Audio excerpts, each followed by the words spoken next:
Hey everybody, welcome back to Mel's Board Game Room. So recently I got a couple of Kickstarters sent over to me. Masters of Maple Syrup and Downstream by Firestarter Games. So I posted a tutorial on how to play Masters of Maple Syrup. And today I'm going to show you how to play Downstream. So I have it set up here and I'm going to show you how it all works. So let me just switch cameras real quick so you can have a better view. All right, so here's the game, and the game is all set up. Now, this is a two-player game. It's very small, but it does kind of take plenty of room on the game when you are playing it. So first, what's going to happen is we picked one objective for every type of icon that's going to be available. These are all the objective we're not using. So there's a few of the greens, the gray, the brown. So it looks like there's 4 total to pick from. And I have the 4th one on here, and there's 5 different objectives. So each game is going to play a little bit differently depending on what gets pulled out. So, and I'm just going to show you one of these objectives a little closer here. So this one here, you want to have the most forest that is not stacked so that there's no cards above and below. And I'll explain how stacking does. And with this one here, you would get 2 points. So the star symbol shows points if you are the player that has the most of that. This one here shows that you want to have the most mountain that are not next to other mountains. And again, this one's going to give you 2 stars. This one, we want to have the most wildlife next to a river. And as well, 2 stars for 2 points for this.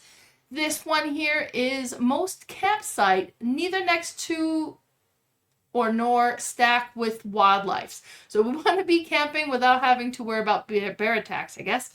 And that would give you 2 points. And this one is longest chains of influence. And this one gives you 3 points. So we have the cards. These are the kind of the terrain cards that we're going to be adding, and the river card that we're going to be adding. These cards here are just to show where we can find the icons. They're the same, just the other side, depending on how you want to have it. If you want to use that, that is available. We're going to start with 3 personal goals. So these ones here are going to give us points just ourselves for, having most of the certain icon. So we would pick one, keep it secret. The other 2 gets discarded. And let's say they keep this one, and those are discarded. All right. So on our turn, what's going to happen is we're going to add a card. Now I can add this card, and it's the same on the other side. So they're the same. I would follow the river. I decide if I want to put it this way or that way. Now, the first one, I kind of have control. The second one that I would place, let's say, I have to have matching terrain. So in this case, I would have to place it this way. Now, my secret objective is to have the most forest icons. So I'm okay with this. I'm trying to get icons on my side anyways. Now we have this little canoe here. This is super cute. Look at this. So we have this little canoe, and it starts in the main, and it's going to go down the river. Now what's going to happen, let's say this is the next one I want to play. The next player would play. Maybe they don't want to play this one. They have the option of taking the whole stack and switching it over to play what's on the other side.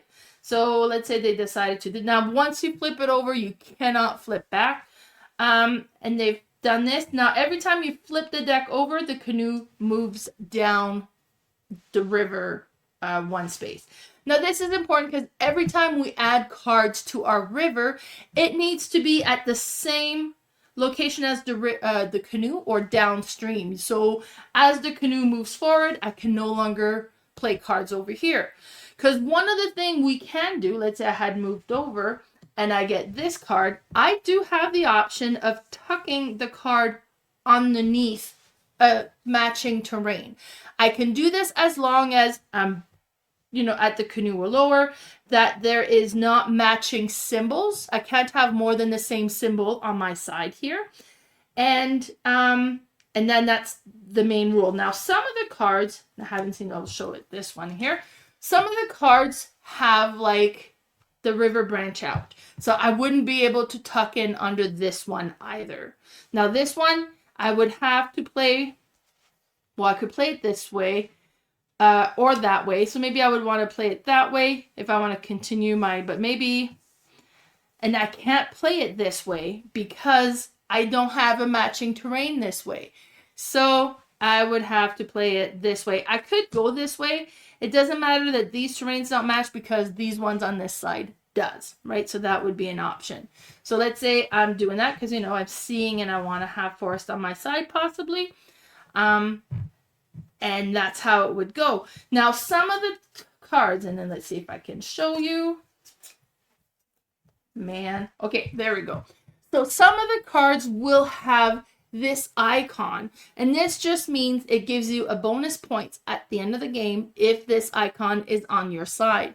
Now, we talked about influence, and we're trying to get the longest reign of influence, and this is where the influence comes in. You'll notice on that card there's two little arrows, and they can either be white or they can be black. So this card here is going to indicate which side of the river is black, which side of the river is white. So on my side, I would want to have to get the most influence, the longest run of black little arrows. Now, these arrows are very small. I kind of forgot about this goal as I was playing. So keep that in mind because that gives you 3 points. That's a lot of points to get. So you would keep going until, is it till the river is done? Let me confirm. I forget. We played this on the weekend, and I forget what triggers the end of the game. So I'm just going to look. So we have the rule book. It's a very quick, easy rule book to find. So ending the game ends when all the river cards have been played. You tally your points from the following sources. So your public objective, your secret objective, and the points of interest that are showing on the card. So it's kind of a simple game, super easy. You know, I could tuck this over here. I'm adding to and then depending on what's happening here, like what you want. Now this one, I wouldn't have done that because this one wants to have the most forest without having another icon tucked above or below, right? So if I want to get this point, I wouldn't have tucked this card here probably. Now I could have tucked it here, so it doesn't matter. But for this one, I'm trying to get campsites that are not near any animals. So I wouldn't want to be here. So I really wouldn't tuck this one at all. And I would have to place it this way. But then it does give me this one where I'm trying to collect the mountain icon and try to get it so that it's not around other mountains. So it's kind of interesting. You have a lot of different things to consider. It's going to play differently each time, and you're building your river, which is kind of satisfying. It looks really cool. As you flip the deck, the little canoe is going to move down. And then at the end of the game, it's just whoever has the most point is the winner.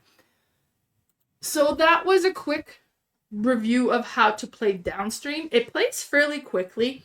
I ended up playing it over the weekend. We had a weekend getaway and I played it with my friend Carla, who's a big nature themed game. So we quite enjoy the game. It's interesting. There's a lot to consider. It's kind of a little puzzly. It's like, I would like to put this. Oh, I don't want to put that there. I would prefer it over here. Oh, that doesn't match the terrain. Would I be better to flip the deck? But that moves the canoe down. But that's good because she's going to want to put that icon there and then it moves the canoe past it so she can't. So there's a lot of interesting decisions to do, a lot of things to consider because there's so many different objectives you're working on. As I mentioned, I kind of concentrated on a couple, forgot about the rest almost. But I ended up with a decent score anyways. I can't remember if I won or if Carla won. But it's a neat little game, super travel friendly. It does, by the time you finish playing the game, kind of require a fairly large table because the river will kind of stretch out quite a bit. But this is my review of Downstream. If you've had the chance to play it, let me know what you think. So if you want to follow me, I'm going to show all my different social media. So you can find me on YouTube at Mel's Board Game Room. I'm also on Facebook at Mel's Board Game Room, on Instagram at Mel's_board game_room, and my podcast that I do with my friend Carla is called The Board Game Specialist. Thanks for tuning in. Bye, everybody.